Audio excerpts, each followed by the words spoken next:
Hi అండి, చెన్నూరు చేతి వంటకి స్వాగతం. నేను ఈరోజు మీకు అలసంద వడలు, అలసందలు అంటే బొబ్బర్లు, మేము బొబ్బర్లు అంటాం, అలసందలు వడలు చేసి చూపిస్తాను. చాలా చాలా టేస్టీగా ఉంటాయి. ఇదిగోనండి బొబ్బర్లు. బొబ్బర్లు అంటే షాపులో దొరికితే అలసందలు అని కూడా అంటారు వీటిని. ఇవి నేను రాత్రి ఒక అరకిలోకి కొంచెం పైన ఉంటాయి. రాత్రి నానబెట్టి కడిగి శుభ్రంగా వాష్ చేశాను 2 సార్లు 3 సార్లు కడిగి నానబెట్టి కడిగేసి ఒక జాలీలో వేసి ప్లేట్లో వేసాను. వాటర్ లేకుండా ఇలాగా ఏమైనా నీళ్ళు ఉన్నా కూడా రాకుండా చూసుకునండి.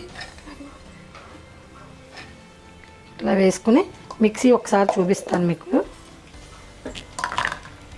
ఇవ్వనండి, మిక్సీ పట్టి తెచ్చాను.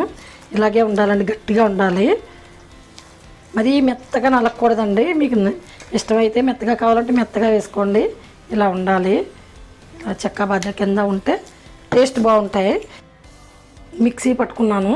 ఇవ్వనండి, ఇలాగా రఫ్గానే పట్టుకోవాలి, ముక్కలాగా పట్టుకున్నాక ఇందులో నేను ఒక టీ స్పూన్ జీలకర్ర వేస్తున్నాను. ఇవ్వనండి, ఒక టీ స్పూన్ జీలకర్ర వేసాను. ఒక టీ స్పూను అల్లం వెల్లుల్లి పేస్ట్ వేస్తున్నానండి.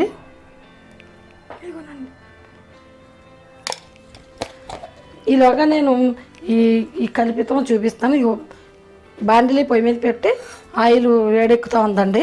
బాండిలీ పెట్టాను, అది కాగుతుంది, అది వేడవుతుంది. ఇందులో అల్లం జీలకర్ర వేసాను.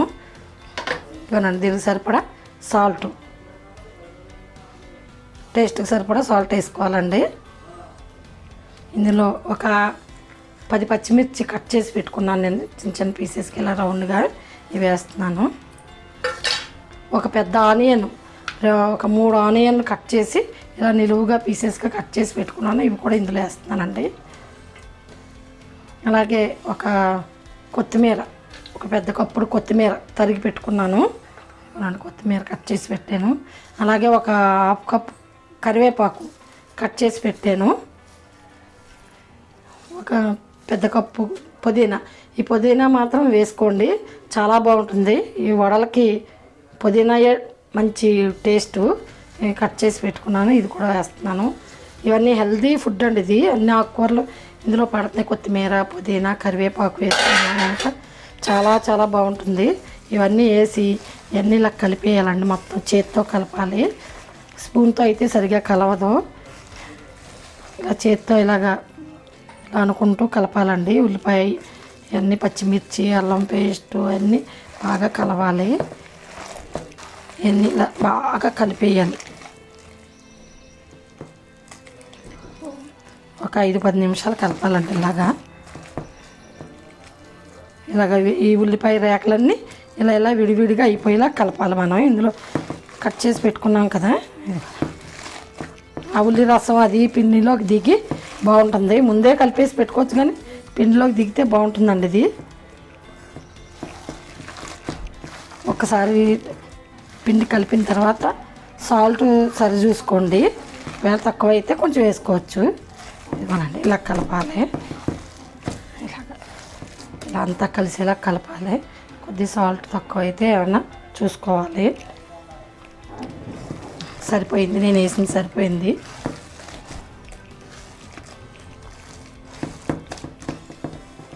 ఇదిగోనండి, ఆయిల్ కూడా వేడెక్కింది, ఆయిల్ కూడా బాగా వేడెక్కిందండి. నేను ఒక పాలిథిన్ పేపర్ తీసుకుని కడిగి పెట్టుకున్నాను, ఇంత కట్ చేసి పెట్టుకున్నాను. ఒక గిన్నె బార్లించి, చేతిలో కూడా వేస్తారు కానీ ఇంకా నేనైతే అలా చేతిలో వేయనండి. ఈ మినపవడలు కూడా ఇలాగే వేస్తాను నేను.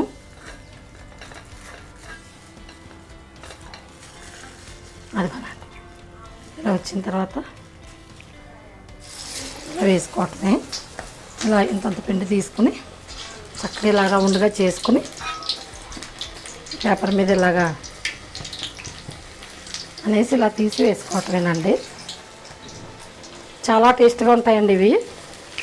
దీనికి చట్నీ చేసుకొని తింటే రోజు ఇడ్లీ దోశ తినలేకపోయినా ఎవరైనా బంధువులు వచ్చినా చేసి పెట్టుకోవచ్చు. అలసందలు కూడా మంచిదే కదండి తినడానికి, హెల్దీ ఫుడ్డే. కాకపోతే ఆయిల్ డీప్ ఫ్రై చేసుకోవాలన్నమాట ఒకటే. లో ఫ్లేమ్లో టర్న్ చేసుకుని వేగించుకుందామండి.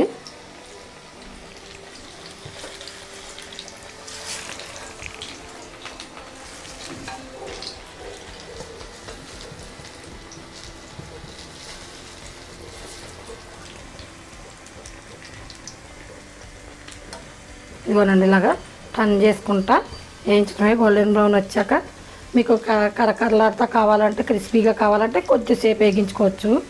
లేదు చట్నీలో మెత్తగానే ఉండాలి అనుకుంటే ఇలా తీసేసుకోవచ్చండి. నేనైతే కొంచెం వేయిస్తాను. ఇలాగా చక్కగా బాగా వేగిన తర్వాత తీస్తానండి. ఇదిగోనండి ఇలా వేగింది. ఒక్కొక్కటి తీసి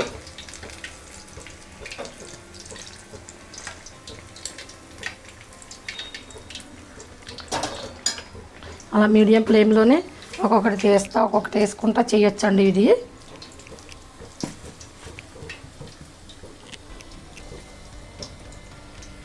మీడియం ఫ్లేమ్లో పెట్టుకొని వేయించుకుందామండి. మళ్ళీ హై ఫ్లేమ్లో పెట్టామనుకోండి లోపల ఉడకదు, పిండి పిండిలా ఉన్నట్టు ఉంటుంది.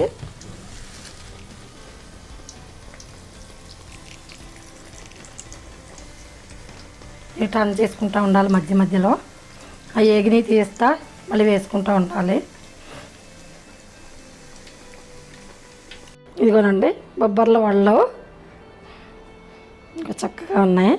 చక్కగా పుదీనా అన్నీ వేసాను కదా, మంచి స్మెల్తో చాలా బాగున్నాయి. ఇదిగోనండి చట్నీ, పల్లీ చట్నీ చేశాను. ఈ చట్నీతో తింటే చాలా చాలా బాగుంటాయి.